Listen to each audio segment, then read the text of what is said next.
আজ আমরা Alice in Borderlands নামক সর্বশেষ ওয়েব সিরিজ সম্পর্কে কথা বলতে যাচ্ছি এবং আজ আমরা সিজন 3 এবং পর্ব 1 সম্পর্কে কথা বলতে যাচ্ছি। আমি আশা করি আপনি সিজন 1 এবং 2 দেখেছেন। যদি আপনি না দেখে থাকেন তাহলে যথারীতি আপনি এই ভিডিওর বর্ণনায় সেই ভিডিওগুলির লিঙ্কগুলি পাবেন যেখানে আপনি সেগুলি দেখতে পারেন। তাই সময় নষ্ট না করে সরাসরি মূল গল্পে চলে যাই। এটি সিজন 2 এর সমাপ্তির একটি সংক্ষিপ্ত বিবরণ দিয়ে শুরু হয়। এই মর্ষর পৃথিবীর চূড়ান্ত পর্যায়ে জয় করার পর আরশু এবং উসাগি যারা একসাথে বসেছিলেন তাদের জিজ্ঞাসা করা হয় যে তারা কি এখানে নাগরিকত্ব গ্রহণ করতে চান। নাগরিকত্ব এই অর্থে যে এটি এখানে বসবাসকারী লোকেদের গেম তৈরি করতে এবং সেগুলিতে অংশগ্রহণ করতে দেয়। জীবন এতটাই আনন্দের যে এখানে সবাই, এমনকি কালো হৃদয় লোকেরাও এটি উপভোগ করতে শুরু করে। তাই লোকেরা এখানে অনেক কষ্টের সাথে বসবাস করছিল। এই কারণেই এই দুজন এখানকার নাগরিকত্ব গ্রহণ করে না, কিন্তু বাকি খারাপ লোকেরা তারা এখানে নাগরিকত্ব গ্রহণ করেছে।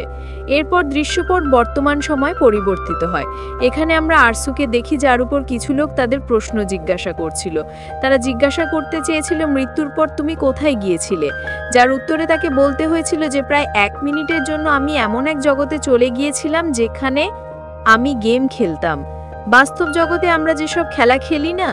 শান্তারো নামে একজন তাকে জিজ্ঞাসা করছিলেন ওখানে কি ধরনের খেলা ছিল, তুমি কি খেলেছো, সেখানে জীবন কেমন ছিল, তুমি সেখানে কতটা সময় কাটিয়েছো। কিন্তু এই সব মনে রাখা আরিসুর মনকে আচ্ছন্ন করে রেখেছিল।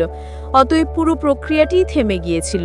যাই হোক, শান্তারো যার এখনো অনেক প্রশ্ন ছিল উত্তর পেতে যে কোনো সীমা পর্যন্ত যেতে ইচ্ছুক ছিল। দৃশ্যটি তখন উসাগির দিকে চলে যায়, যিনি তার স্বামী আরিসুর সাথে একই বিশ্ববিদ্যালয় থেকে স্নাতক হয়েছিলেন। এটি একটি বিশেষ বিশ্ববিদ্যালয় ছিল যেখানে যে কেউ চাকরি চাইতেন তিনি আবেদন করতে পারতেন। তারা দুজনেই চাকরি খুঁজছিলেন এবং তাদের শান্তারো তার ভাই একই বিশ্ববিদ্যালয়ের একজন অধ্যাপক ছিলেন। পরে তিনি তার কেবিনে ফিরে যান এবং আরও গবেষণা শুরু করেন। এখানে আমরা তাকে তার ঘরে বই, আমন্ত্রণপত্র, তার ল্যাপটপের তথ্য এবং অনলাইনে সংগ্রহীত সমস্ত তথ্য নিয়ে পরীক্ষা নিরীক্ষা করতে দেখি। ইতিমধ্যে আমরা দেখতে পাই যে শহরের পরিস্থিতি কিছুটা পরিবর্তিত হতে শুরু করেছে। প্রথম সিজনে তার জন্মস্থান শিয়ালে পৃথিবীতে আঘাত হানা উল্কাপিণ্ড প্রায় অসংখ্য ভবন ধ্বংস করে দেয়। নির্মাণ কাজ চলছিল। এরপর সে কিছু রাস্তা দিয়ে ঘুরে বেড়ায় এবং একটি রেস্তোরাঁয় পৌঁছায়। শান্তারো একজন মহিলার সাথে দেখা করে যিনি ওই শিবিরের প্রাক্তন সদস্যও ছিলেন। সে প্রকাশ করে যে পৃথিবী আসলেই আছে, কিন্তু সেখানে যাওয়ার সময় এখান থেকে অনেকটাই আলাদা। যদি তুমি সেখানে যেতে চাও আমি তোমাকে একটি ওষুধ দেব যা তোমাকে সেখানে যেতে দেবে, সে বলে। পরে সে তার অনুশীলন চালিয়ে যায়। এখানে আমরা দেখতে পাই যে তার হাত ঠিক আছে, সে শারীরিকভাবে শক্তিশালী, কিন্তু তার পা অবশ। তারপর সে একটি ইমেল পায় যেখানে বলা হয়েছে যে আগামী সপ্তাহে 7 তারিখ সন্ধ্যে 7টায় 7 জনের মধ্যে তাকে বসানো হবে। আমি হৃদয় থেকে বলছি, বাবা একটি সহজ আমন্ত্রণ পান। তারপর রাতের অন্ধকারে দিয়া হাতে খেলার প্রত্যাশায় একই স্থানে পৌঁছায় যেখানে অন্যান্য লোকেরা জড়ো হয়েছিল।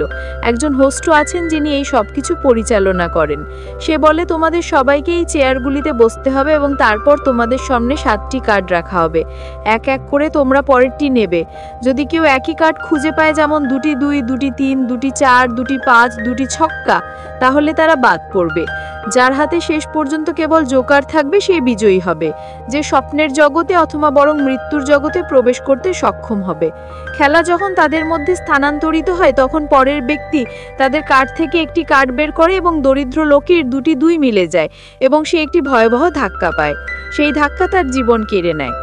এই পুরো খেলাটি লোহার চেয়ারের নিচে তৈরি একটি ডিভাইসের সাথে সংযুক্ত ছিল। এটি দেখে শান্তারো বুঝতে পেরেছিল যে সে ইচ্ছাকৃতভাবে আমাদের এই চেয়ারগুলিতে বসিয়েছে যাতে কেউ ভুল করলে তারা ঘটনাস্থলেই হতবাক হয়ে যায় এবং সেখানেই মারা যায়। খেলাটি এইভাবেই এগিয়ে চলল। তারা তাদের কার্ডগুলি পরিবর্তন করতে থাকলো। অবশেষে কারো কার্ডগুলি মিলে যেত। কখনো কারো 2টি জ্যাক ছিল, কখনো 2টি রাজা, কখনো 2টি রানীরা।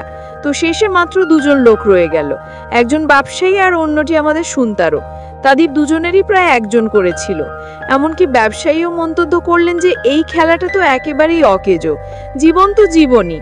এই মুহূর্তে শান্তারো তাকে সাহায্য করতে চেয়েছিল এবং সে একটি এক্কা দিয়ে বলল এটা নাও এবং খেলা যেত। কিন্তু তার মনে হয়েছিল যে শান্তারো তার সাথে বিশ্বাসঘাতকতা করবে, তাই সে জোকারের পরিবর্তে এক্কা বেছে নিল। কারণ সে যদি জোকারকে বেছে নিত তাহলে সে বেঁচে যেত, কিন্তু শেষে তাকে হত্যা করা হতো। খেলার নিয়ম অনুযায়ী যার হাতে জোকার থাকতো সে বিজয়ী হতো। এরপর সুনতারো নিজেকে খেলার মধ্যেই খুঁজে পায়, অথবা বরং গত মরশুমের নতুন মালিকের সাথে দেখা করে। এরপরে দৃশ্যটি বর্তমানের দিকে ফিরে আসে। আমরা উসাগিকে দেখি যে তার বাবাকে খুব ভালোবাসতো। তার বাবা পাহাড়ে চড়তেন। একদিন অনেক লোকের কাছ থেকে টাকা ধার করার পর সে পাহাড় থেকে পড়ে মারা যায়। লোকেরা ভেবেছিল সে টাকা নিয়ে পালিয়ে গেছে। উসাগি তার স্বপ্ন থেকে জেগে ওঠে, যেখানে তার নিজের আরিসু তাকে কিছু সাহায্য করে এবং তাকে শান্ত হতে বলে। এই জিনিসগুলি অবশেষে চলে যাবে। তারপর দৃশ্যটি পরের দিন সকালে চলে যায়। আরিসু দাঁত ব্রাশ করছে, উসাগি তার জন্য কাগজপত্র তৈরি করছে এবং সে আরও বলছে যে তাদের একটি নতুন বাড়ি কেনার জন্য কঠোর পরিশ্রম করতে হবে এবং আপাতত তাদের সমস্ত অর্থ বিয়ের আংটির জন্য ব্যয় হয়ে গেছে। আংটিটি কেবল রূপার তৈরি ছিল এবং যদি তারা তাদের সমস্ত অর্থ এটায় ব্যয় করে থাকে তাহলে কে জানে তারা কখন বাড়ি কিনবে। রসিকতা বাদ দিন, আমরা দেখতে পাই যে আরিসু একটি তদন্ত সংস্থার জন্য কাজ করছিলেন, যারা মোটরস পৃথিবীতে পড়ার পর অজ্ঞান হয়ে যাওয়া লোকেদের কাছ থেকে তথ্য সংগ্রহের সাথে জড়িত ছিল। নিরাগি নামে একটি মেয়ে তার সাথে দেখা করতে আসে, তাকে বলে যে সে যা মনে করে তা তার কল্পনার কল্পনা না, বরং বাস্তব। সেই পৃথিবীটি আসলেই পরিদর্শন করা যেতে পারে। এখন আমি আপনাকে প্রথম এবং দ্বিতীয় ঋতম একটি সংক্ষিপ্ত বিবরণ দিচ্ছি। তাই মূলত যখন উল্কাটি পড়েছিল তখন মানুষ 6 সেকেন্ড, 8 সেকেন্ড, 10 সেকেন্ড, এমনকি 1.5 মিনিট বেঁচে থাকার পরও মারা গিয়েছিল। সেই গেমগুলিতে সেই লোকেদের সময় একই রকম ছিল, যদিও বাস্তব জগতে তারা মাত্র কয়েক সেকেন্ডের মধ্যে মারা গিয়েছিল। কিন্তু এখানে মনে হয়েছিল যেন প্রতিটি সেকেন্ড 1 সেকেন্ডের চেয়েও বেশি অনুভূত হয়েছিল। দিনের শিরা, এইদিকে আমরা উসাগিটু দেখছি যে আবারও পুরনো স্মৃতিতে আচ্ছন্ন। সে একই জলপ্রান্তের রিসোর্টটি দেখতে পায় যেটি আমরা সিজন 2-এ দেখেছিলাম। এই রিসোর্টের ভেতরে অসংখ্য গেম খেলা হয়েছিল, যদিও এখানে কোনো খেলার বিবরণ দেওয়া হয়নি। সিজন 1 এবং 2-তে দেখানো হয়েছে যে কার্ডের 4টি ভিন্ন বিভাগ আছে: ক্লাব, ডায়মন্ড, হৃদয় এবং কালো হৃদয়। কালো হৃদয়কে অর্ডারও বলা হয়। সুতরাং গেমগুলি বিভাগের ধরনের উপর নির্ভর করবে। যদি এটি ডায়মন্ড হয় তাহলে 4 জনকে একসাথে খেলতে হবে। যদি এটি চিরির সম্পর্কে হয় তাহলে তোমাকে মস্তিষ্ক ব্যবহার করতে হবে। যদি এটি রেড পানের সম্পর্কে হয় তাহলে এটি হৃদয়ের খেলা, যার অর্থ তোমাকে তোমার প্রিয়জনের একজনকে হারাতে হবে। এবং যদি এটি হুকামের সম্পর্কে হয়, যার অর্থ কালো পান, তাহলে এটি 3টি জিনিসই জড়িত: শক্তি, বুদ্ধি এবং ভালোবাসা। এবং কার্ডগুলিতে সংখ্যাগুলি ডুগি, টিগি, চগি, পঞ্জি এবং ছাগির মতো।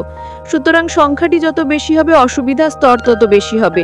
আচ্ছা, আমি এখানেও এটা আশা করেছিলাম, কিন্তু এর মতো কিছুই না, তাই হয়েছে। এবং এই কারণেই আমি এই মরশুমে একটু বিরাথ। সুতরাং মূলত ওজাকিকে কারো সাথে দেখা করতে বেরোতে হয় এবং অবশেষে সে অপহৃত হয়। এখানে আমরা আরিসুকে দেখি যে বাড়ি ফেরার পথে আবার কারোর স্বপ্ন দেখে। কখনো কেউ ফোনে কথা বলছে, কখনো ট্রেন স্টেশনে কাউকে দেখতে পায় এবং সে বুঝতে পারে যে তার স্ত্রী বিপদে। যখন সে বাড়ি পৌঁছায় তখন সে বুঝতে পারে যে তার স্ত্রী নিখোঁজ, তাই সে পুলিশকে ফোন করে।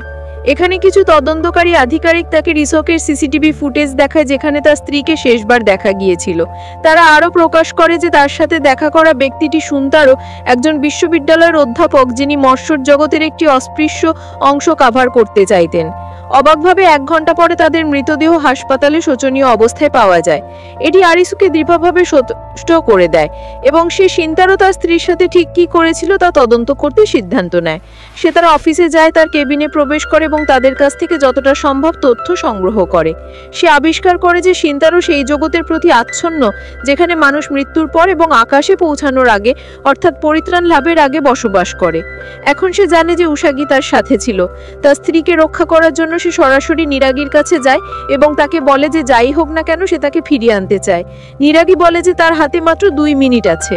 সে বলে যে এটাই যথেষ্ট সময়, যার জন্য নিরাগি আবার ব্যাখ্যা করে যে সেখানে সময় কিভাবে কাজ করে। সেখানে প্রায় 1 সেকেন্ড এবং সেখানে প্রায় 1 দিন।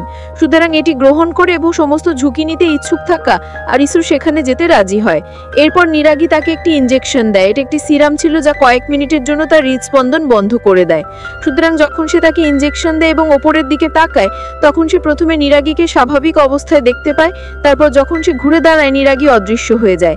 এর অর্থ হলো হৃদস্পন্দন বন্ধ হয়ে যাওয়ার কারণে আরিসু সরাসরি মৃত্যুর জগতে পৌঁছে গিয়েছিল।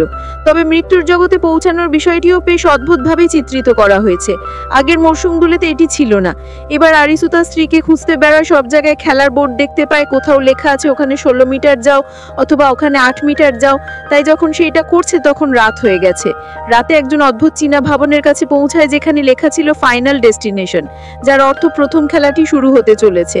পৌঁছানোর পর সে দেখতে পায় যে এই খেলাটি খেলতে আরো 18 থেকে 20 জন আছে। এই শক্তিশালী সমর্থনের সাথে এই দুর্দান্ত পর্বটি এখানেই শেষ হচ্ছে।